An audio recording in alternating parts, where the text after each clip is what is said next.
When the mothers were telling me, we don't want another one of my kids to die, can you stop it? When I began to walk across the street and I saw how fast they all drew their guns on me, and I realized that at any second, if my hands were not up like this when I was walking across the street, I could have gotten killed. I realized that something had to be done, that this could not be the same. Justice needed to prevail. My name's Tim Ortiz. I was born and raised in Ramona Gardens. I was also a lifetime member of the Hazard Gang. My family was so popular, we're automatically breeded for the gang life.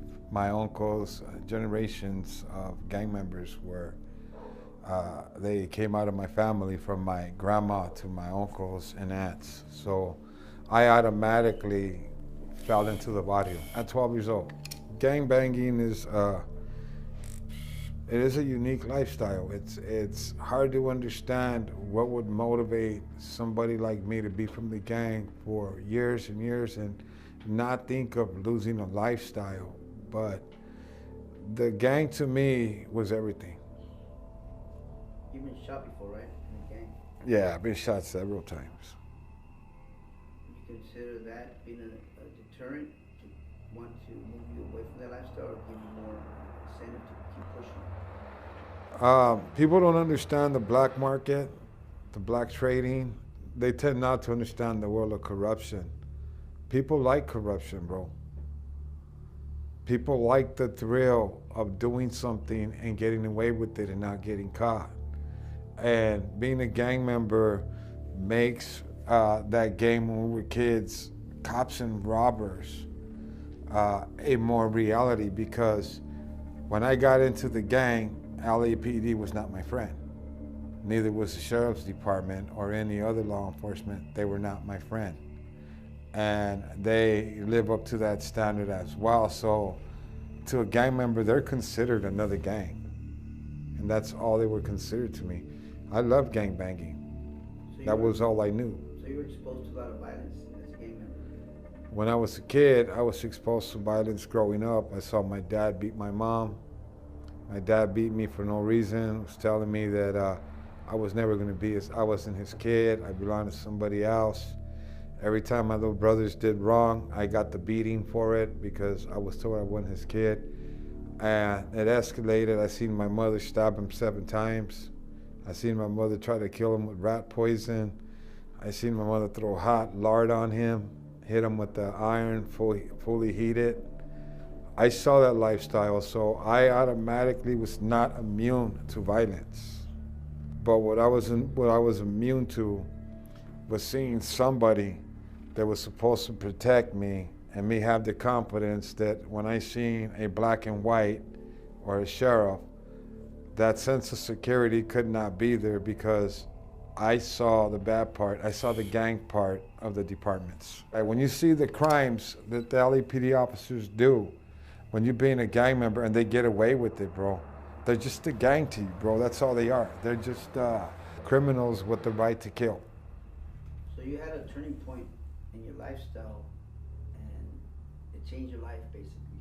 You had a moment where your life just completely took a turn and something else happened to you. Can you tell us, can you elaborate on that? Yeah, there was, after I got shot in the head 3 times, and I can't go on to say what happened to the other guy, but you know, I'm here and who knows where he's at. But I realized that there had to be something different.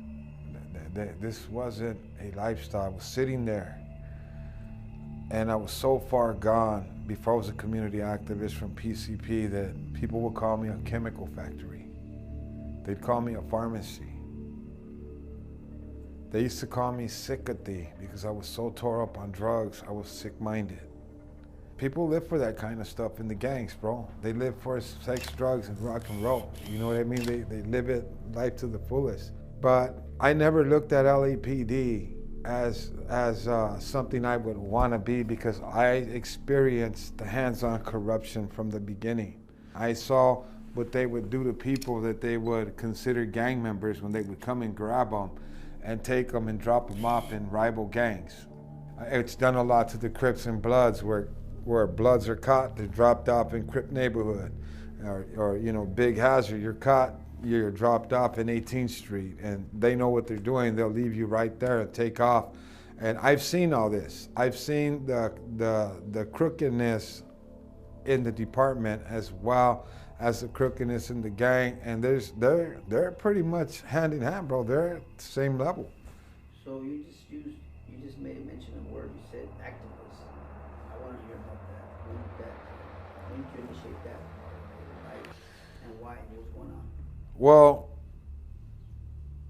the gang life was getting old.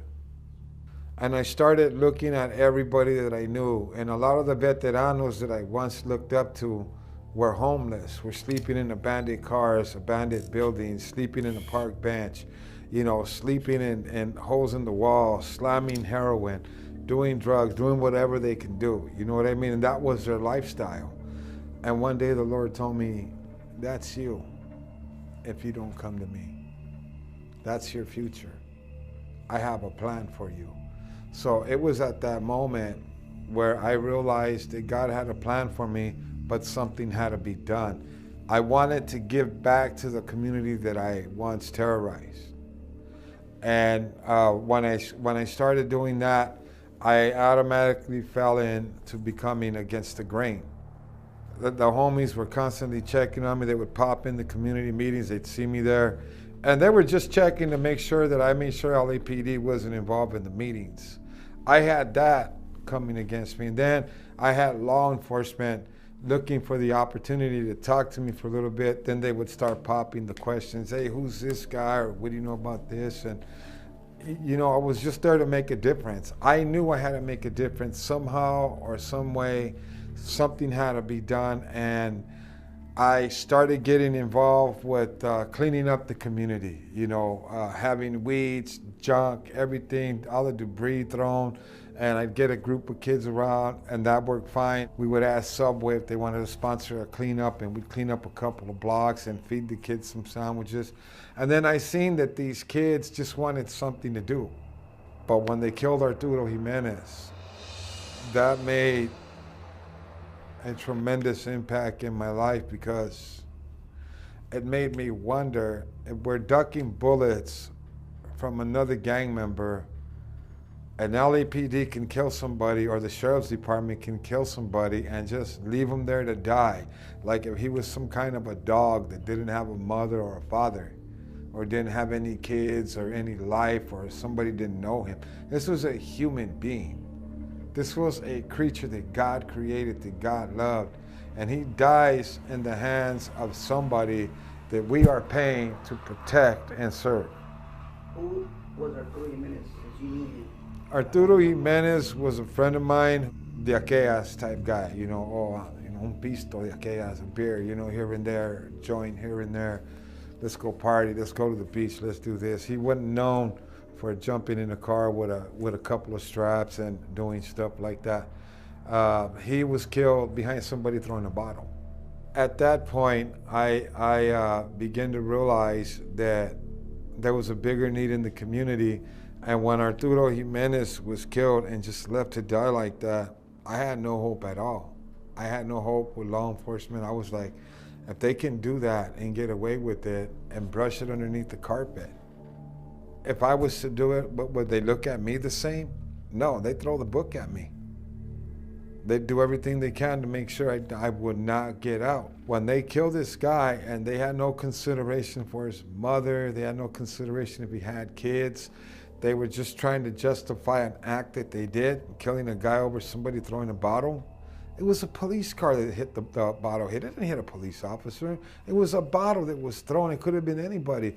But when they pulled up, one of the other gang members has a brace. And when you walk with the brace, you get the shotgun effect. When that went off, that was their excuse to say he had a gun, and they started spraying into the crowd, killing Artudo Jimenez. One night near the end of our shoot, Artudo Jimenez, a Hazard gang member and one of our extras, was shot and killed by a deputy of the sheriff's department.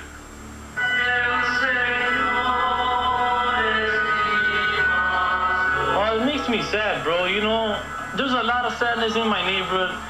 There's a lot of homeboys that I know that died. You know, it's really not like a big thing anymore, you know? Then when they shot him, he was still alive. The ambulance got him, took him out of the hostile environment, took him to the factories where nobody can see, and they left him there to die. That was good enough to make me understand that anybody was vulnerable at the hands of these assassins who had a badge. When the killing took place, a lot of the people from the projects, they came out and they were standing around. One of the ladies walked up to me and said, "You work for the community. Maybe you can go and talk to the police officers or the sheriffs and tell them to back off," because they were already barricading the projects and they were surrounding it with deputies to go in and do a sweep. And they were trying to justify why Artudo Jimenez was killed because they were trying to make the community look like they were uncivilized. And they were trying to say that the riot was incited. They were trying to create this so they could have some kind of justification for the act they just committed. And when the mothers were telling me, "We don't want another one of my kids to die, can you stop it?" When I began to walk across the street and I saw how fast they all drew their guns on me, and I realized that at any second, if my hands were not up like this when I was walking across the street, I could have gotten killed. I realized that something had to be done, that this could not be the same. Justice needed to prevail. The following day, community activists that I knew, we were all talking, and a friend of mine by the name of Art told me, "You got to do something, bro. You work for Mike Garrett, you work for the boxing program, you need to step in, you're a face the community recognizes, you need to put a stop to it or somebody else is gonna die." He said, "You need to call a press conference." And boy, did that press conference change my world, bro. I did not expect what was about to come.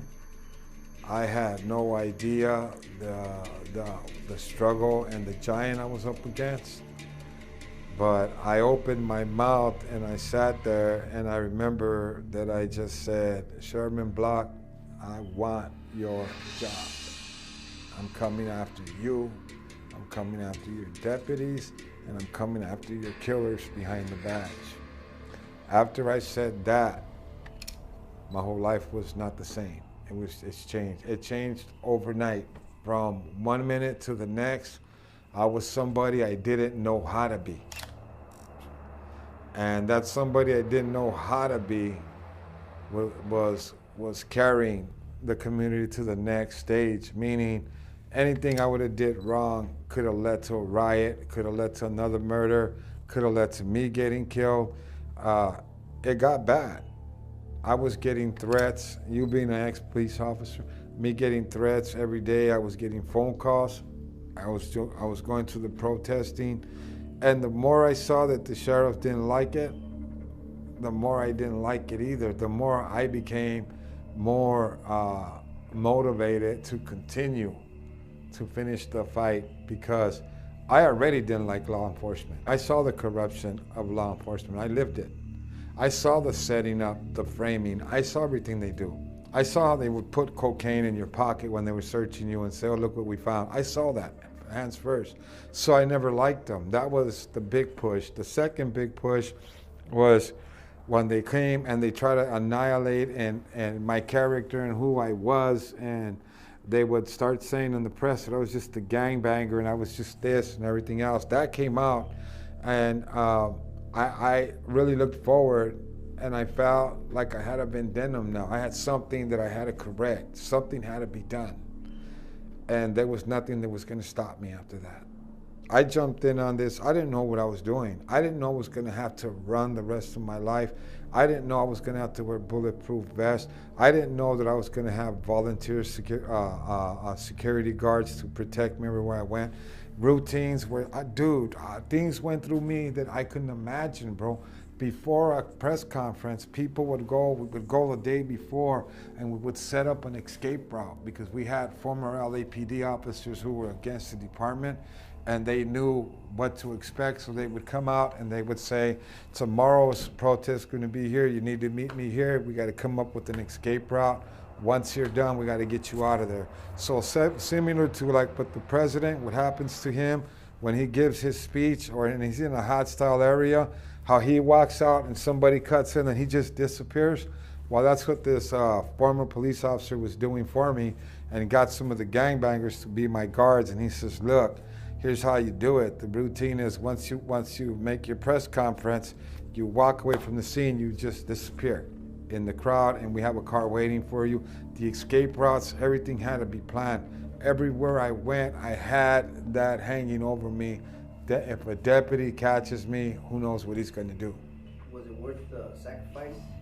Because you did make a lot of enemies.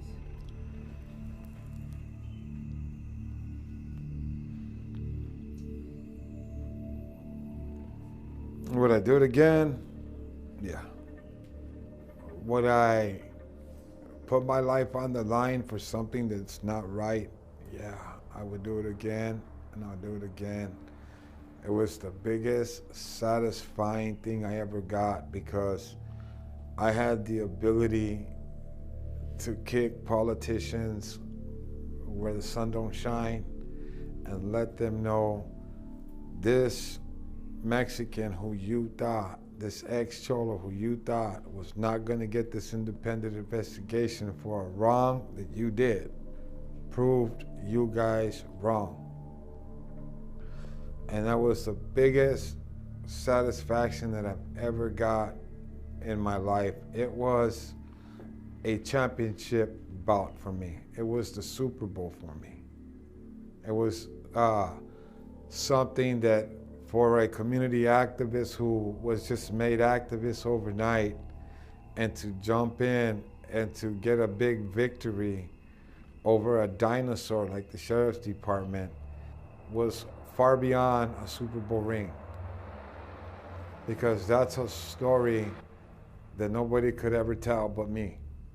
Emotionally, I lost my identity. When somebody lost their life physically, I lost my identity. I could not have a regular identity. I couldn't be like anybody else that could just stand in front of a sheriff and say, hey, I'm so-and-so.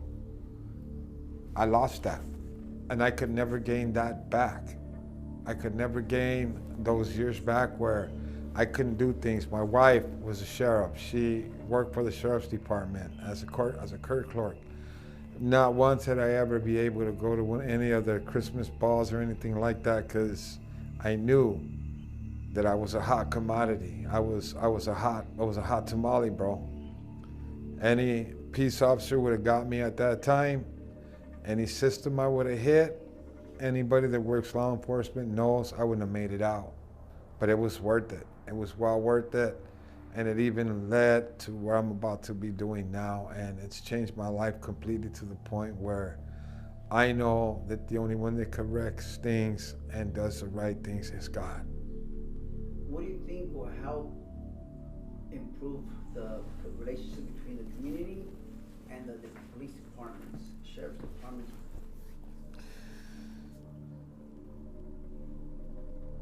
Training techniques, not stereotyping, because bottom line is this: each peace officer's got a gang member in the family. I don't care what you say.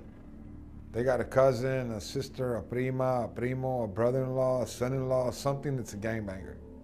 As long as you're gonna have gangbangers, police are needed. But you know what? A lot of it is the training. Because I've heard from fallen police officers and officers that are no longer with the department was saying that part of it's the aggressive training that they go through. You know, if they learn to look at gang members as just regular people and not all they got guns and not all stereotyped as people they're gonna kill, if their training techniques would change, they would change their mentality and the mentality of the force in general. But I really think that anybody who is a first-time responder, believer or not, they're going to be faced with tough decisions. And it all depends on the officer who's there on the decision he makes, because if he makes a decision to pull that trigger, he's going to have to pay for that life he killed if he didn't have a probable cause. And I want to pray that